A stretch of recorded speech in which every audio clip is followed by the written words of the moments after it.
Welcome back to this continuing episode of Interview with the Old Mage with Eric Boyd and George Crashos. In this section, we're talking about favorite supporting characters, types of currency in the realms, the hunt, Redra or Barsker, Waterdeep's city gates, and the church and faithful of Ilmater. And at the end, we're going to have a little special outtakes, what we go through when we actually have to edit this stuff. So to kind of give you a taste of what it's like.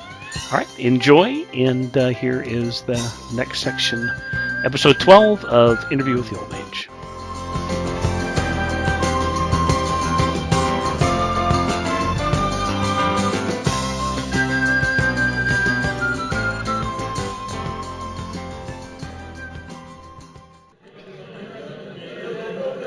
Corey, you had a question from the archives? I do. I'm completely stealing this one. This is from John Hayes. He's one of the admins over at the Forgotten Realms Archives group on Facebook. And this was a great question. He says, with the news of Peter Mayhew passing away, this is all about the supporting characters. Who is your favorite supporting character that makes the story complete? Without this side character, the party or the story just wouldn't work well. He says, for me, it's Megadon Kesh. To me, this brings an element to the Kale and Ribbon team it just didn't have. So for you guys, coming from your point of view, who are your favorite or greatest supporting characters? I can answer that. So mine is definitely Alaith Cormier.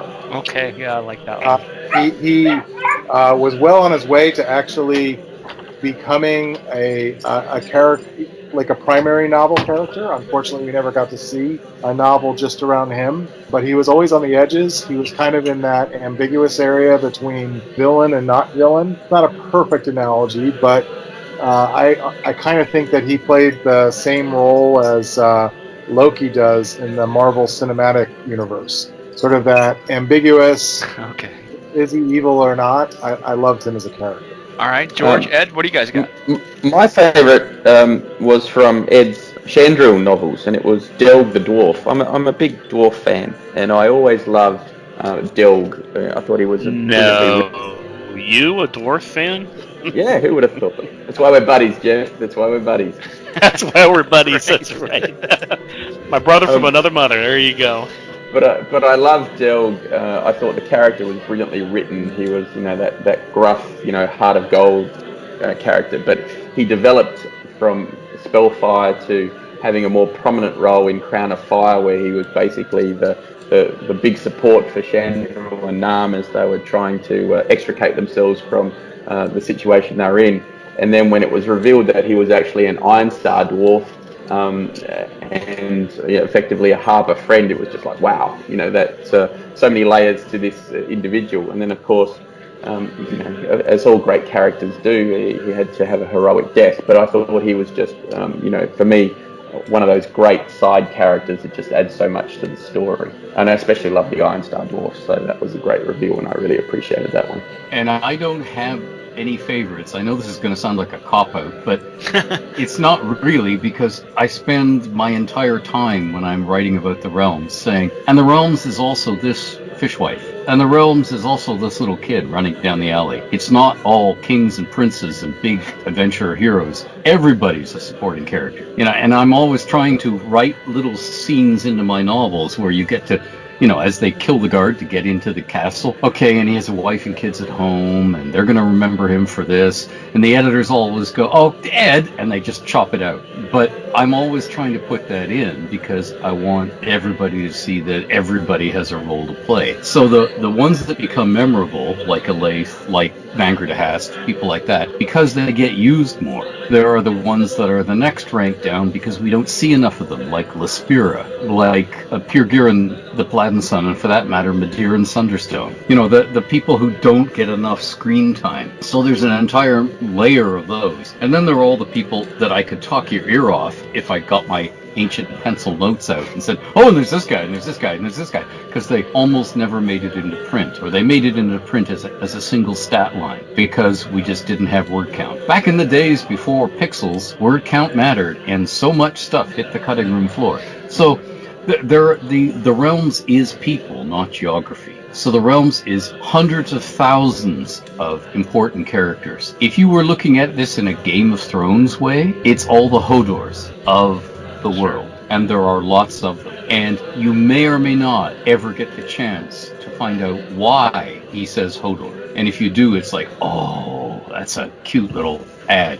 But they may have never gotten around to it had they not had the time. And the Realms is full of characters like that we haven't yet seen fully spread their wings, but they're there and they matter. Here's another complete full 2 sets of examples of them that you may have thought about but not really thought about, and that's all the guild masters of Waterdeep and the movers and shakers, usually the matriarchs and patriarchs, but sometimes it's the hot-headed heirs and wastrel uncles of all the nobles of Cormier. I mean, they are the pressure groups, the factions, the people who matter, that we may not even know their names, but they are a force to be reckoned with, and they affect how the characters we are focusing on do things. So, I mean, I have no favorites because there are so many of them I want to put forward I haven't had a chance to put forward yet. You know, I kind of fall on the same lines as Ed, is that I like the everyman, not the hero everyman, but the everyman, the person in the bar that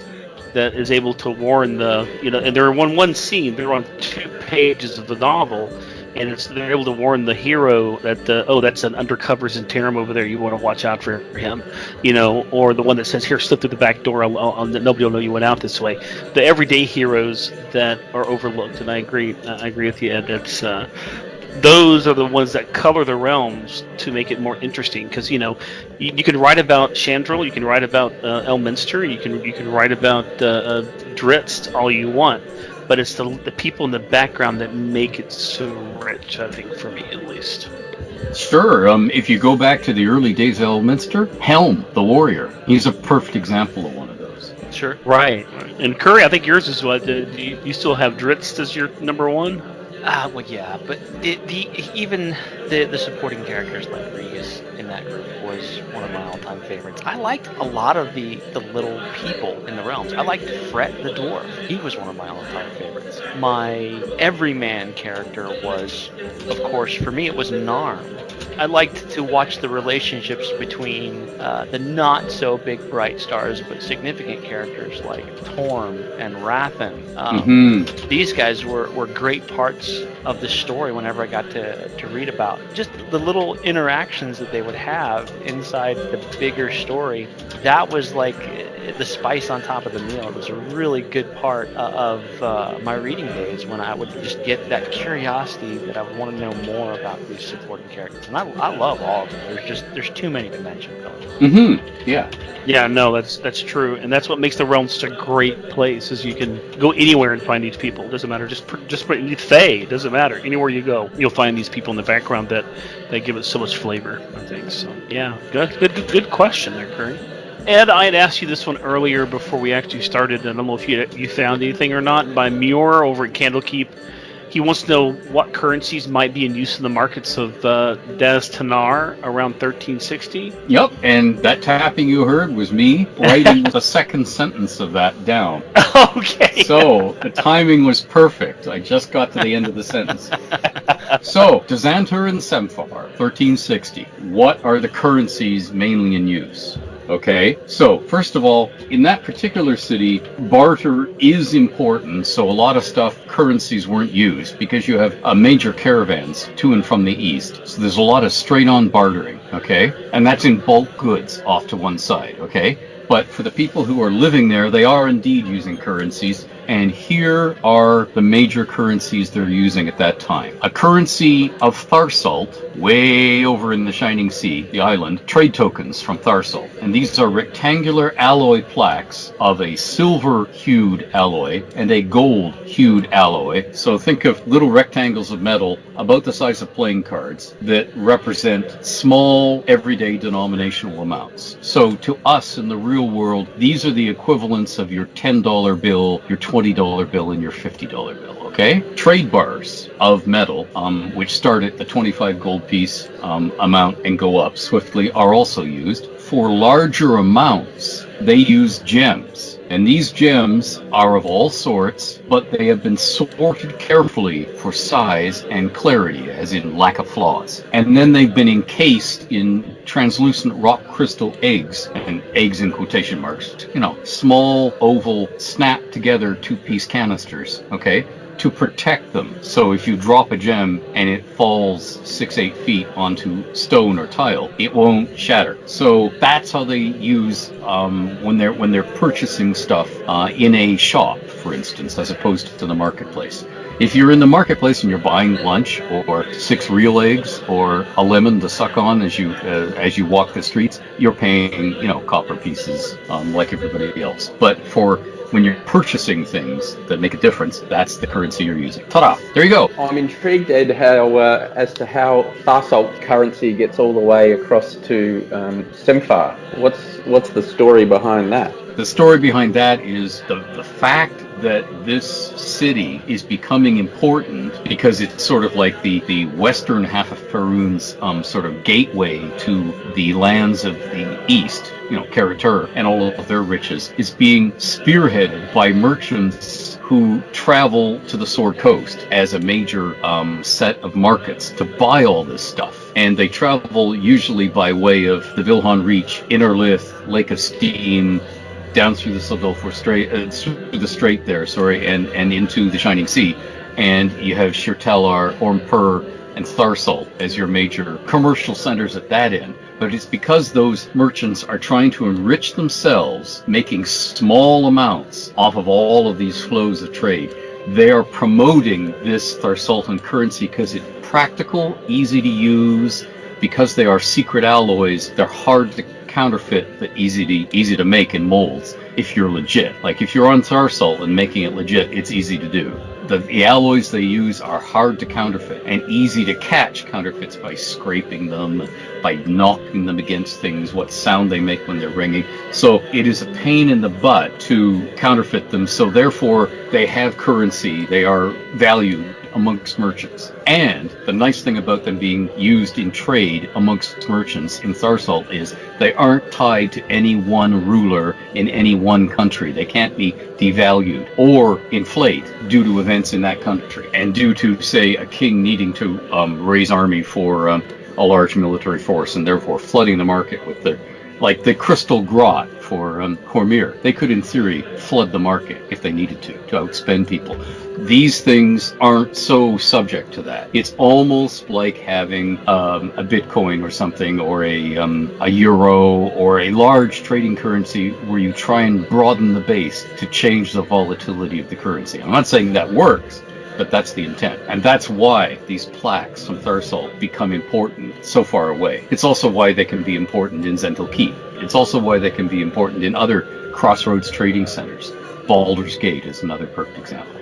And I would assume that because of this Western influence in terms of trade and who is actively pushing Daztanar and Semphar as a gateway to the east, that's why they've avoided the use of Bella paper currency out of Karatur and those eastern realms. I would assume all of the Western merchants who are plying their trade in Daztanar and other places in the Outer East are still not quite au fait with using paper currency and those forms of payment and reward. Oh yeah, because every merchant either knows personally or has heard of some wizard in some small cottage in the Border Kingdoms who can duplicate that paper so easily, so you can counterfeit so easily. I mean, actual paper making, our sort of modern paper, is really hard at the medieval sort of tech level. You get these stinking mush messes. It's really hard until you figure out how to do it. And you need fine screens made of wire, which is something that you can do in Karatur far more easily than elsewhere. But it can be done magically. So therefore, although it might not be worth it for a small amount, because hey, there's the cost of the magic,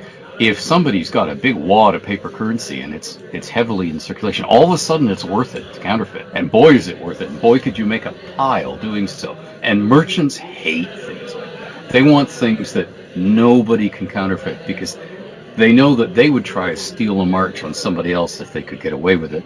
So they naturally assume that every other merchant they have to deal with would behave the same way. So they want stuff they can trust. They want to be able to look at the guy across the trading table and say, I can count your fingers. I saw what I saw. We got a deal. And you spit on on your palms and shake, They like that, and therefore they like things that can't be easily counterfeited. And therefore, they don't trust paper money, and they don't like the realm's equivalent of IOUs either, for the same reason. They know about them, take them if they have to reluctantly, but no, they want something they can seize and resell, or they want a currency that can't easily be counterfeit. If you want to do a small town transaction somewhere in the realms, give me those chickens, and not live chickens that are going to die on me. Give me those chickens cooked and I'll eat them.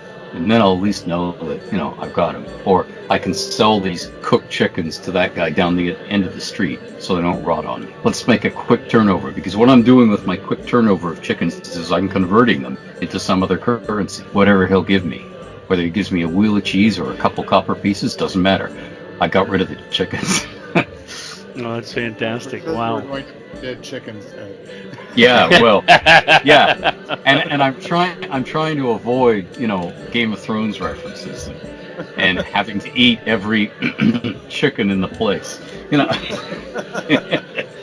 While we're on currency, Ed, the one currency I've never ever queried you about that always I found really interesting was you mentioned in the old Forgotten Realms Adventures hardcover back when first edition transitioned to second edition, which was talus cards from mercenary units. Which had I think the description is a handwritten scroll from the troop's paymaster authorizing payment. Yep. I've always loved the idea of mercenary companies, trotting around the realms and doing what they're doing. What I've not quite understood, but I'm hoping you can help me out, is how that works in the context of currency. Why would a mercenary company issue small cards? Do they those talus cards? Do they issue them to their troops, who then pass them on to other individuals, or is it something else? Well, okay, yeah, they do issue them to their troops, but not as pay, unless they've had their pay train looted or their client didn't come through with a pay wagon. They wouldn't normally give them to their own troops. In some cases, they give them to their own troops to give to somebody else. What's happening here is, if you are a mercenary company that is traveling across country and you've outstripped the food that you carried, you either have to forage, as in you have to plunder and seize at sword point from farms food, or you have to pay for it. And the talus cards were payment. What they were doing is telling the farmer, yes, I know we're taking your chickens or your barn full of grain or all the stuff you got ready for market, that wagon load of turnips. I know we're taking them at sword point because we're not going to give you a choice about this. But instead of just taking them, we're going to give you this card. Now you see this card signed by our mercenary captain, which means you can turn it in for actual payment after we win the battle and plunder everybody. So that's the risk. If the mercenary company flees or gets wiped out or ends up on the losing side, your card is worthless except as a sort of trophy, to put on the mantelpiece. But if they come through, then you can produce that card, and you produce it in public, and the mercenary companies understand they then have to honor it, because it's just as the same as amongst merchants getting known as a cheater. Soon nobody will hire you and nobody will work with you. You're not mercenaries anymore, you're brigands, because you're not paying you're not meeting your obligations, so you're no better than a bandit, so we're going to execute you. If I'm a petty ruler, if I'm a king or a baron of that era, or the mayor of a town, get out of town by sundown, because you're not paying off your debts and obligations. So that's how come the talus cards sign work. They're used when you don't have enough ready currency. So if the head of a mercenary company, who after all is wearing heavy armor, riding under the hot sun or the sleet or whatever it is, his horse can't manage the weight of him in full armor and bags full of coins, but he has to pay for stuff. That's the shortcut for paying for stuff. Aha, I love that. That's really good. That's wonderful, Ed. I was going to mention, if you want to see a little bit more what Ed has put together on coinage and trade bars and money in the realms, there's a really nice couple pages in the third edition product, Power of Faerun, that Ed wrote up that details a whole lot of that. But that was a really neat addition to that. I wish we'd written that in there too. That's very cool to learn. Yeah, well, you see, the thing is, to me, in the end, the most fascinating thing is, how do these things work daily? Where do they get their food? And after they've digested their food and it has to come out the other end, how does that happen? And where does it go? It's these little flows that sort of dictate where who's rich and who isn't, and what area a ford or a port is tactically important to the flows of goods, and therefore who's wealthier and where areas of importance are. And that's half the world building. I mean, I constantly get asked by people who are starting to write their first fantasy novel, well, how do you world build? So first thing I tell them, it's people more than it is geography, but you do need a coherent geography, so yeah, do a map. But it's getting them to see that it's how the world works with trade flows every day, and the water flowing, downhill, all that stuff.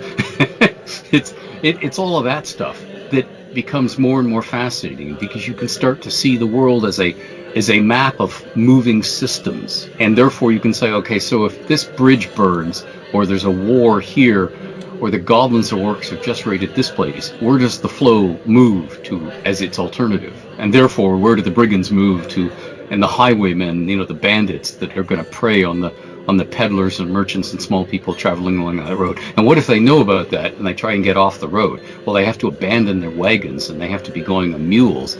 And where are the mule trails? And then what will then happen? And what happens when you're cutting through an area that the tree ants really don't want you in, because you're trying to slip through all this stuff. It practically writes new adventures by itself. Well, that's great. And Eric, real quickly, what was that supplement, the third edition? You talked about Tower of what? No, Power of Faerun. Power of Faerun. Thank you. Yeah, it's 77, 78, and 79. It has some absolutely delightful realms lore that Ed wrote around local coinage, trade bars, money. It really adds a lot to what Ed was just saying there, because Ed wrote it. No. Eric wrote it too. But I think Eric was in Spitsbergen for most of it. Well, if I look at the title, it does say Ed Greenwood and Eric Boyd. That section was definitely it. It's and that book, Chris Perkins was our editor, and that book was called Ruling the Realms until 2 months before they published it. Yep. Yeah. So we were, it's Ruling the Realms. So it was like ruling the battlefield, ruling the marketplace, we were just having fun, and we were putting in the systems I was talking about. It was the thing that we'd neglected so far, because the one thing that is a drawback from a geographical tour guide that you then augment making into a historic travel guide, so you get timelines and who's on the throne, is you don't talk about the supporting characters and how things work down on the ground. What are the ranks of the military? How do you pay the military? When the military sleep or when they arrest you, where do they take you? Those things. It was definitely the most unusual and one of the most fun books to write, and to be able to collaborate with Ed was, of course, amazing. And the dog believes that too. Yes. I'm trying to use the mute button, but I'm not always fast enough. That's okay. We like the interruption once in a while. And Ed, I have another question for Ken. I got to say that was a great section you just went off on. That was terrific. And the other one I'd sent to you earlier as well, from Daylor Darden. It could be for Ed or George or Eric, anybody. The adventuring band mentioned in the old gray box called The Hunt. Were they actually players or more lore cooked up by Ed and never used again? Now, I tried to do a little research on them, and I didn't find a whole lot. I mean, I found a little bit about how they, about where they came from and what happened to them as they went through got teleported to the Undermountain, and they really had a really pretty tough time from what I could figure out. But is there anything else you can tell us about it? Sure, yeah. The Hunt first appear right at the beginning of the published realms. Well, okay, skipping over the Moonchase, but okay. They are NPCs, but they interacted with the company Crazed Ventures and so on in play early on. So there's what you have down in print. Let me tell you everything else about the Hunt that is of note. Its senior members became powerful landlords and investors in Waterdeep in the 1380s, and they then trained and equipped a new, younger generation to go adventuring. Although for major missions, one of the original members would sort of lead them. Occasionally, Shaslan Timthrain would negotiate a major contract or mission for the Hunt, and as a result of that, they got very good at setting up and equipping the police and defense forces of border kingdoms, small city-states, and baronies, and the household defenses and guards of Waterdavian and other nobles. Their own properties are still mainly in Waterdeep and Silverymoon. Their clients, as the years have passed, have turned out to be increasingly in Baldur's Gate. And what the Hunt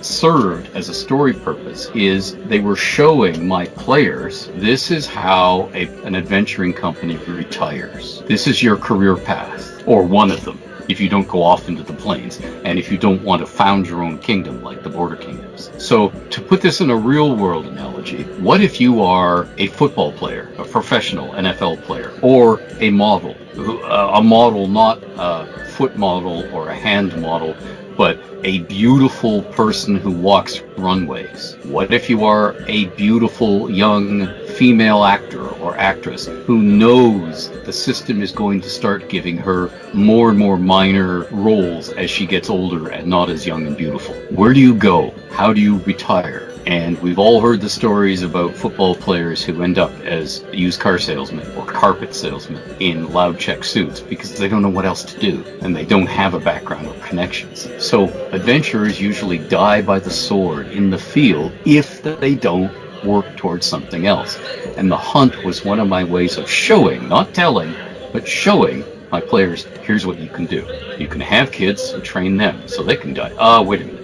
Okay, so you want to recruit others so they can go die in your place. And then your kids can stay alive and inherit. Someday, all of this will be yours. And if you're smart, you have bought a lot of urban properties and redeveloped them as housing with shops on the street level. So you're making tons and tons of money. So you don't have to go adventuring as you get older and your wounds don't heal properly and your knees hurt and your back hurts. And the old story about I'm losing my touch, the old thing that in the last DeCamp and Carter book, there's a scene where Conan punches a bully's jaw in a tavern and breaks it, and somebody's congratulating them, and he's saying, "Yeah, the hand of time. Time was when I punched a man like that, I broke his neck, not his jaw." And that old Father Time catching up with us all. So the hunt was an example of how do you transition to a successful retirement or a secondary career, because it's only a matter of time where you realize this isn't a career, this is a death march, being an adventurer. Ed, can we assume that the hunt moved its operations west to Waterdeep because of the advent of Holtanthar and the Shade coming into Sembia and the Dale region, and they got out of Dodge, as it were? Well, that was a why they didn't go back. That isn't why they left.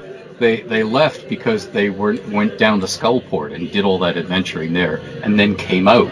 And they came out up into Waterdeep. Did they find portals in Mithranor to get them all the way to Waterdeep? Because there are. Yes, yep. There are portals. But yeah, they were in Waterdeep and they survived extensive adventures in Undermountain. And they got up to the surface and they said, it would really be smart to stay up here. Look at all this food. Look at all this money. Look at all these people we can fleece and or engage with as clients. And look at all this lack of monsters trying to kill us in every room. Yes, let's stay here. Yeah. Little known alternate name of Waterdeep is Upper Skullport. Oh. Nice. Well, Ed, didn't the hunt when they got not all of them got separated out of Mithranor and they went to Undermountain. But they made it out, but were healed by the Promenade of the Dark Maiden, right? That's right. Yep. Okay. And of course, as well as that healing, there was the understanding, you'll just do this little task for us, please. You'll just take care of this for us. You will just go up to this person in Waterdeep and take this payment and this little sealed note, and you will not read it because it's not easy for us to get to. So, being as you're being sent on that very thing, there you are up in Waterdeep, and you go, hey, I could make money doing this. Yeah, before they did that, though, did they have to wake up a certain necromancer? Yeah, well, sometimes you have career mistakes. Shraden Mullafor, I think his name was. And that was beneath Skullport. Yep, oh yeah. But I mean, the thing is, I was trying to show my player characters the Company of Crazed Adventurers and some of the library campaigns that were going on at that time in that area. The hunt were sort of like the bigger kids on the block, So if you're just starting in at this, to use a football analogy, if you're a rookie from a small state university and you've just been drafted and signed and you've signed with a team that is a cellar dweller, the Hunt were the Patriots, the New England Patriots. That everybody goes, and there's the dynasty that wins every year. So, to paraphrase a certain movie set in Naboo, there's always a bigger fish. yeah, exactly. And let's move on to Jeff Barnes. He has a question. His is assuming that Redra or Barsker is still Queen of Cormier in 1492, Dale Reckoning. Which nobles or factions pose the biggest threat to her reign? I know this is more of a Brian Cortillo question, which we're going to have on hopefully in the next month. Have Brian on to answer questions about Cormier. But can you give any insight on that, Ed? Sure. Yeah. I don't want to rain on Brian's parade, so we should put this to Brian too for the foreground threats. But let me sort of provide the background that you can use. Okay. So let's look at things as if we are Elminster, floating high in the sky, looking down on Cormier, so it's almost a map, and considering everything in a dispassionate, quote, objective, unquote, sort of way. So he doesn't come with the thinking of Vangerdahast, immersed in the feuds of Cormier. So he's looking down at Cormier in 1492, and yes, we are assuming that Raedra is still queen. There are three sorts of threats, because the question is, which nobles or factions pose the biggest threat to her reign? There are three sorts of threats. Exiled ex-nobles, the people who got kicked out of the kingdom in generations and centuries past and want revenge and or their station back, and at the very least, their lands and money. Then there are overt hostiles and resistors who are openly opposed to the crown in various ways. Maybe not on all issues, but they are the opposition in public. And then there are the covert, behind the scenes, smiling and or fawning friends of the queen who are in reality seeking to either end Raedra's life or her rule, or to weaken the power of the Dragon's Throne far enough that she can more or less be ignored. In other words, if these behind-the-scenes, concealed, covert foes are noble, their goal is they want to get it so the nobles can pretty much do as they please. Okay? So, going to 1492, considering these three sorts of foes, exiles, overts, and coverts, here are some of the most powerful and active and still interested in Cormier. Okay? The exiles, the Bless, House Bless, the former House Bless, the Creths, Creths, the former House Creths, the Goldfeathers, the former House Goldfeathers, the Turcassins. Okay? These were all exiled. They all have survivors still around, some of them as close as Westgate. They all want revenge. And they want to either damage Cormier or they want to worm their way back into it. Or both. Then there are the overt hostiles. And the most overt hostiles are the houses of Bela, Bhela, Harcourt, Scoril, and Yolander. Those are the noble houses. And there are also various merchants, cabals, and factions who just want the throne weakened. And then there are the covert foes. And these include the noble houses of Kalantar, Flintfeather, and Indezum. Now, the smart merchant houses, the big old merchant families, are backing these people rather than operating openly. And they include the merchant houses of Faerie, Faeri, and Fond. They don't care who rules or how they rule, so long as everyone in Cormier, and them in particular, and merchants in general, have to pay an absolute minimum in taxes and share almost no bookkeeping or trade info with anybody, especially the war wizards. So, in modern real-world terms, and not to mention any names or political parties, these are the pro-businessmen who think they should have every right to shelter all their money offshore and not tell anybody about it. And who will say, why should I pay taxes? I don't have any brick and mortar operations there. What do you mean? Why does the government need to know where I'm shifting money? My Swiss bank account is my business. That sort of thing. That's these people. And so they don't care about Raedra as a person.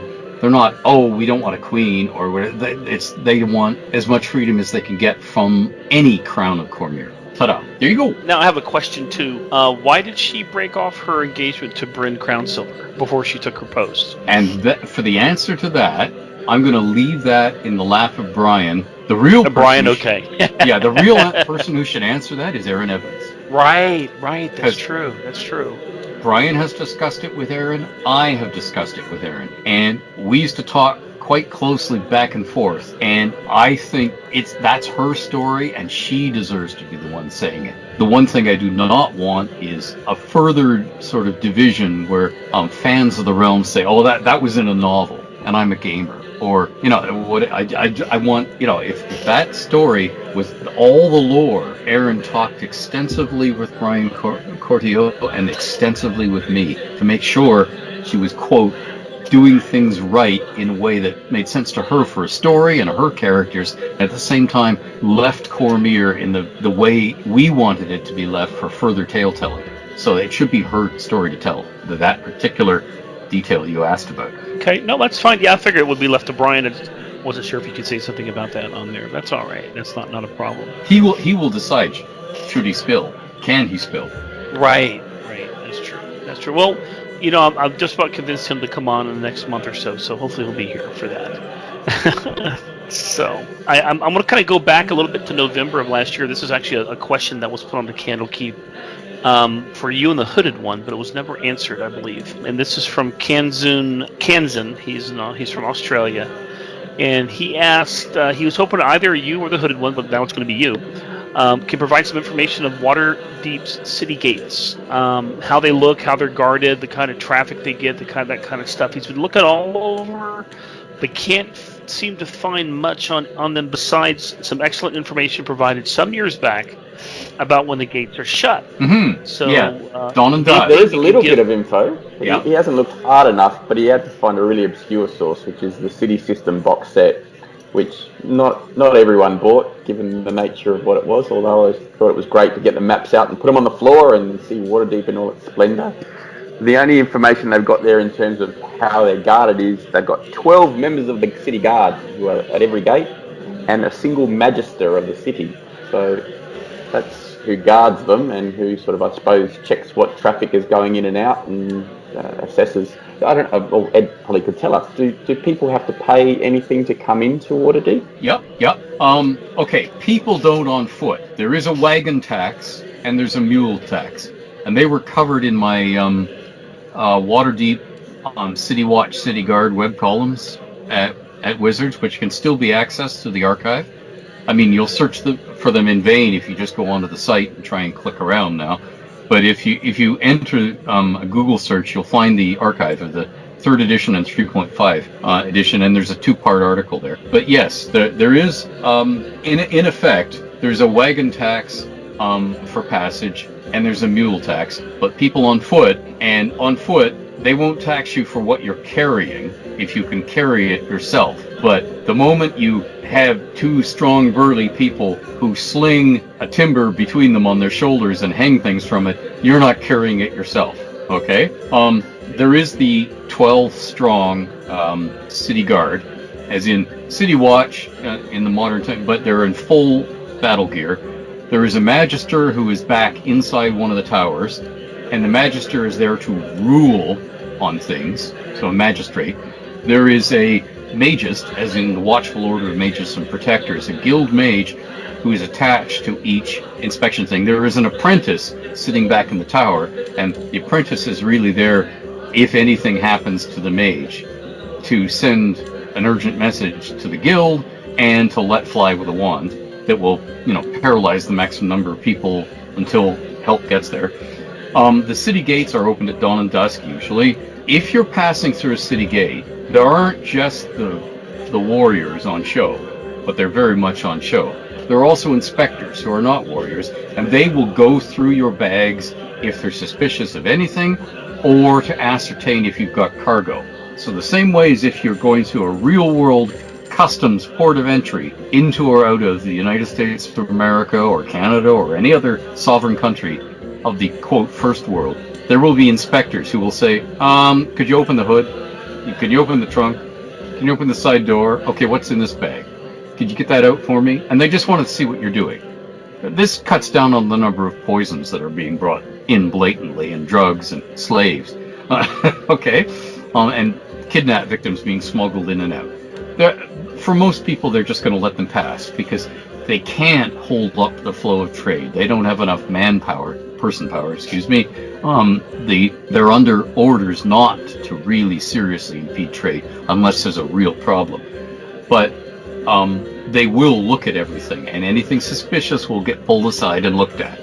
Now, the actual gates themselves, they are castle towers, twinned towers, and they have an archway and overhead firing ports, and when you pass through that archway, which is the thickness of the overhead building that links the twin towers, there are a number of portcullises that can be dropped to both fence people in from the front of the tower to the back of the tower, so they're trapped in between, and they can drop down all sorts of stuff in between to pin cushion you or pin you. And actually, this is usually used to pin wagons. If somebody whips the horses up and tries to crash through, they just drop the portcullis. So the wagon is going to run into one, which means the beasts that are pulling the wagon are going to rear up and stop, and or a portcullis is going to come down in the middle, boom, on the wagon and pin it. And that's used to keep people bursting through. But of course, also, if the city was assaulted, or you wanted to keep people in or keep people out, if somebody drove a 20 or so zombies to try and get in or get out of the city with them as a cover of confusion, that's when you drop the portcullis and deal with it. And these gate towers, they have dungeon and holding cells, they have storage vault cells, like rooms, in them. They have small ready rooms and sleeping things, and a mini armory and a mini bathroom and so on for the people manning that gate thing. And they have, amongst other things, ways of using the backup watchful order person to contact guilds urgently with ascending and so on, so that if they have something unusual that a guild wants to look at, as in, wait a minute, he says he's authorized on behalf of this to the guild. Let's find out if the guild also thinks that.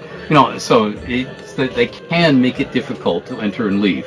So for all of you adventurers who want to carry the heads of your latest victims spitted on your swords as proud trophies as you walk into or out of Waterdeep, no. So I think I found one of those right here. Is that Know Thy Watch was one of them? Part 1, Yep. I think it was. Yeah, that's it.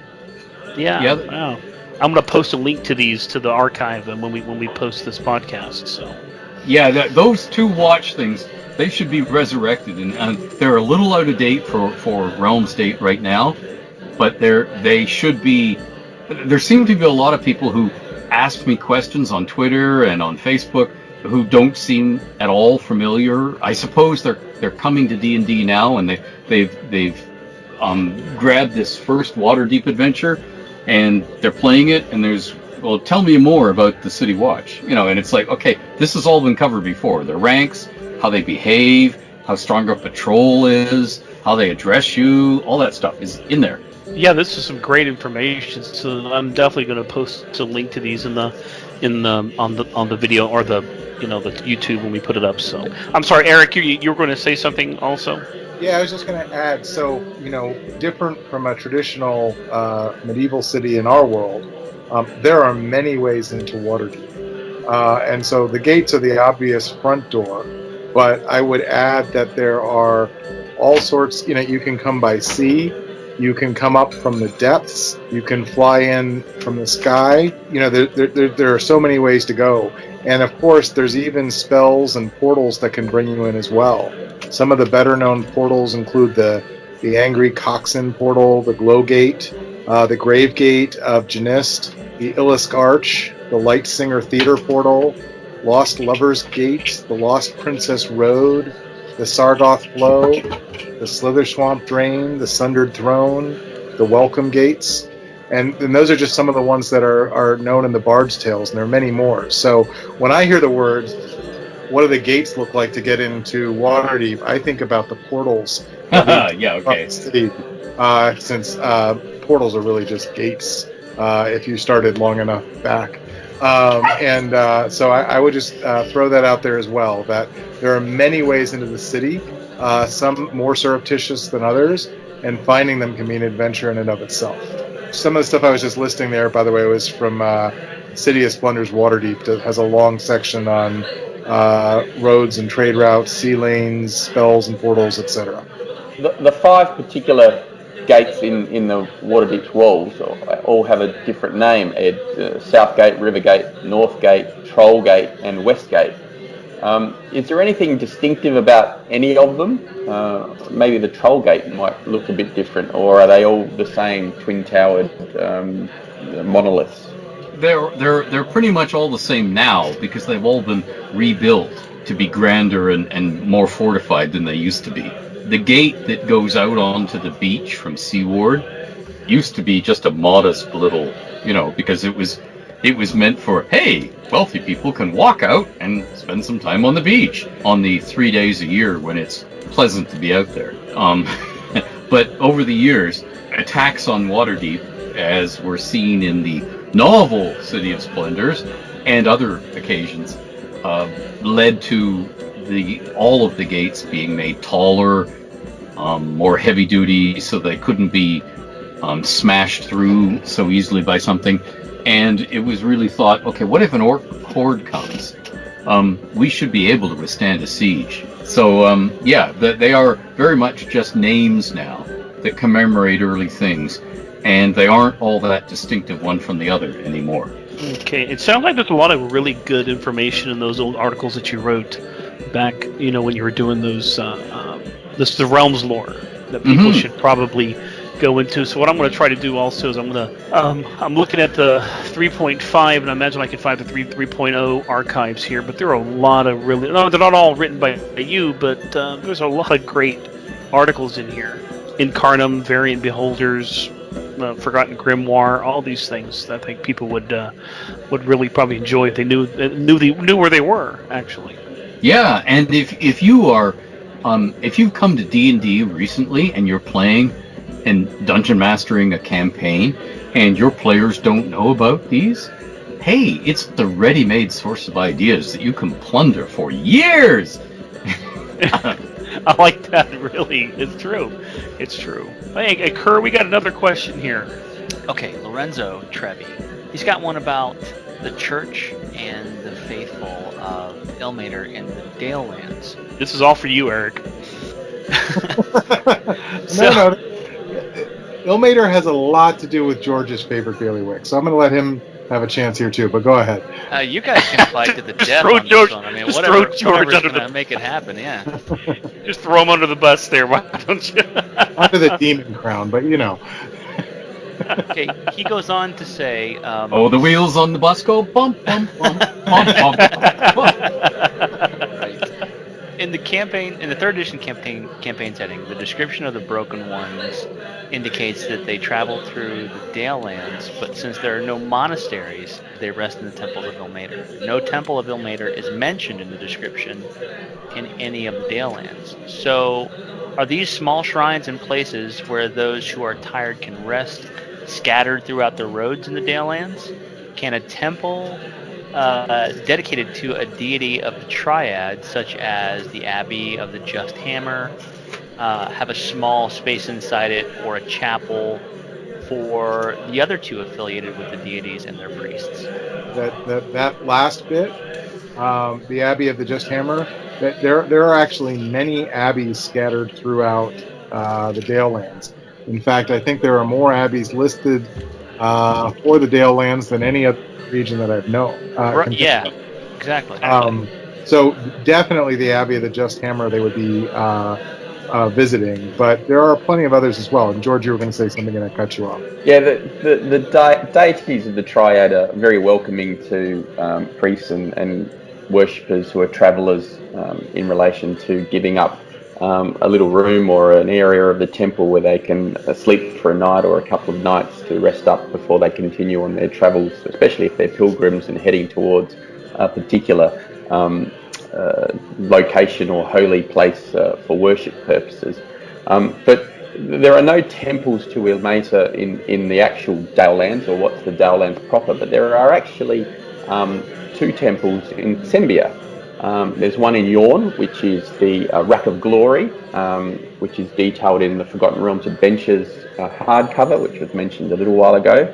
And there is another one in Mulhessen, which is just to the north of Selgaunt, or I think actually of Saloon. That temple is called the Minster of the Maimed, and it's a small temple, not very large, and it was founded in the year of the spilled blood, 1315 Dale reckoning, and also founded in the wake of Arkandale's defeat of a large Sembian mercenary force. This is a conflict that's mentioned in the write-up of Arkandale in Volo's Guide to the Dalelands. It was a pretty savage fight. The Sembians sent through 2 mercenary companies against the Dale, and they didn't fare too well. The survivors of the Sembian mercenary army who didn't escape capture were all mutilated. They had their right thumb and 4 fingers cut off, so that would never, I think in the words of the Red Sword of Arkandale, raise a blade against the Arkan evermore. And this conflict is known to the sages as a fleeting clash because it was over in less than a 10-day. And Arkandale destroyed the mercenary armies at 2 battles, the battles of Burning Briars and Mistblades. Then they threatened to march on a defenceless Saloon and Selgaunt, and that caused Sembia to sue for peace in a hurry and created what is known as the Tall Stag Treaty, which was named for the then overmaster of Sembia, a guy called Erendar Tallstag. And pursuant to this treaty, Sembia pays a significant annual sum of gold to Arkandale to this very day. The temple in question in Mulhessen, which is, as I said, the Minster, it's M-I-N-S-T-E-R, Minster of the Maimed, is led by revered mother of the house Lanthara. She's a former younger noble daughter of the noble house Zaltrim of Mulmaster, and she fled her northern home some 20 winters prior to follow her heart and her faith. It's served by 6 priests of the Crying God and about 20 or so dedicated lay worshippers, and it ministers to the locals of Mulhessen and the surrounding countryside because the priests often set out of the city to provide healing and comfort to those in need. Those priests are colloquially known as Scarlet Saviours because they wear bright red cloth skull caps. But there are no other temples as such in the Dales, but there is actually a shrine to Elmater, which is located in Scardale town. That was established by Brother Tormin, T-O-R-M-I-N, of Arabar, and that was towards the end of 1370 Dale reckoning in the wake of the devastating shaking plague, which is mentioned in the sources. The shrine is named the Vestry of Valana, V-E-L-A-N-A, which is named for Saint Valana of the Crimson Palm, a saint of the faith who travelled through the Dales in the early 700s Dale reckoning, and she provided aid to the many who had suffered as a consequence of the Weeping War, which destroyed Mithranor. Vestry was at the forefront of the effort to defeat the shaking plague and still remains a bastion of decency in what is a very unruly and difficult place. Scardale is still very much up in the air in the 1370s Dale reckoning. It's known that the Zentarum have put subtle and not so subtle pressure on the Ilmatari to depart Scardale town, but their efforts have been unsuccessful to this point. There is one instance where Brother Tormin was confronted by a Zentarum mageling by the name of Ornthas, O-R-N-T-H-A-S, the Pitiless, who he dared to openly attack the vestry over some contrived slight. The story goes that Ornthus was returned to Zental Keep as a babbling madwit, where a less than impressed Lord Mansion was forced to have him removed, as only the Zentarum can remove people. People who recount the tale of that day note that Ornthus went from the pitiless to the pitied in the space of a short candle, as Torment unleashed a series of torments upon him.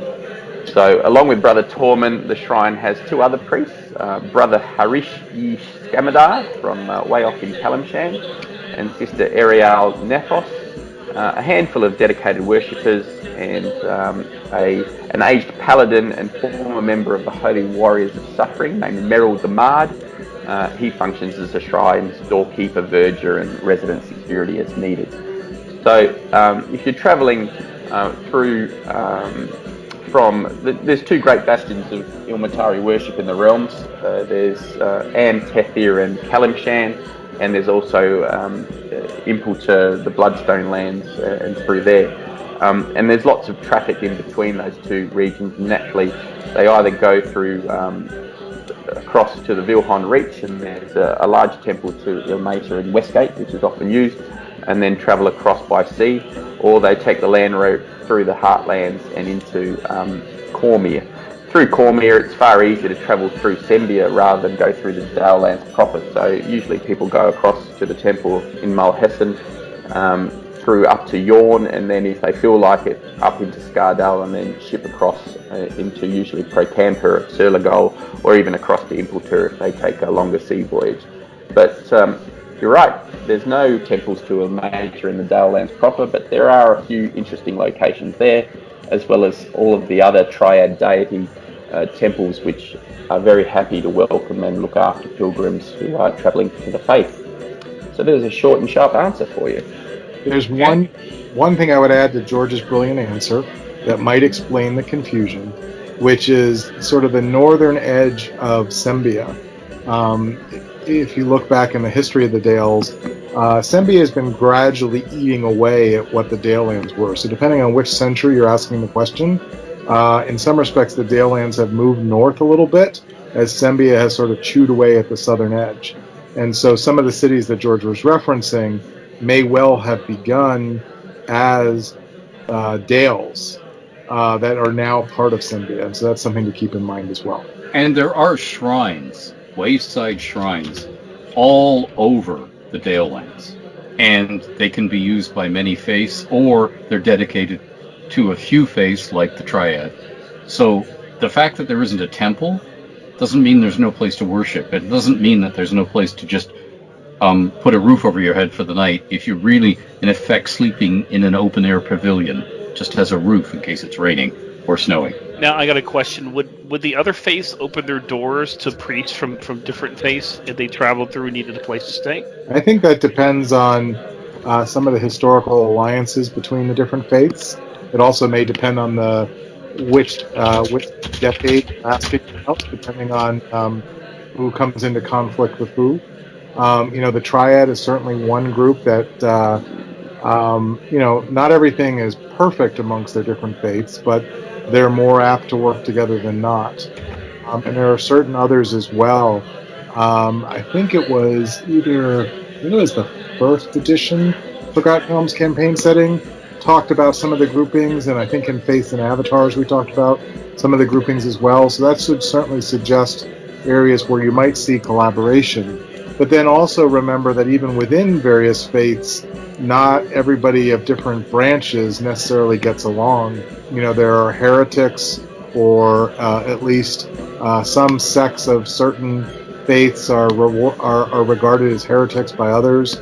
So you're going to see some welcoming and some not, both within the faith and between the faiths.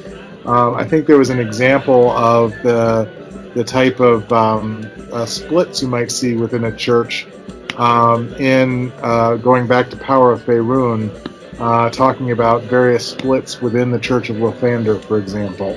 And so, there may well also be some welcoming or unwelcoming even in the Church of Ilmater. As different... Church of Ilmater is largely split along the various different saints, and not all those different sort of sects are going to necessarily get along with each other as well. I mean, it just seems like, the way it is now, if they don't trust each other, or if it's an inherently evil deity or doesn't fall along their alignment, they may not let them in or charge them a hefty fee for any healing or supplies or anything like that, or even to let them stay. But yeah, you're right. The alliances are probably really important. Well, I do hope you enjoyed that episode, interview with the Old Mage. Next time, we're going to finish up this interview with Eric Boyd and George Crashos, and next time we are going to have an interview with Brian Cortijo, and then follow that by an interview with Stephen Shind. And as promised, after this is the sections that I edit out, and this section represents about 20 minutes of recording time, 20 minutes to half an hour, where I have to edit out all the noises that don't belong. So I do hope you enjoy. It's just for a chuckle, and we will see you next time, and keep playing in the realms. Oh my god, I like that.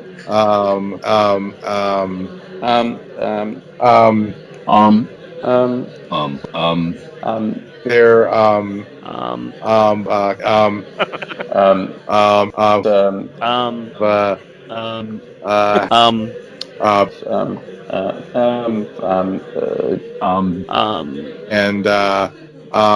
and and there was and that was um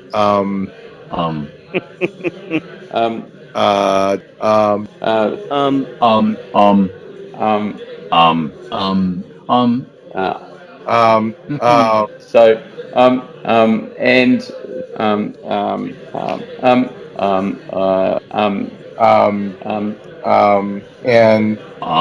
um um, um,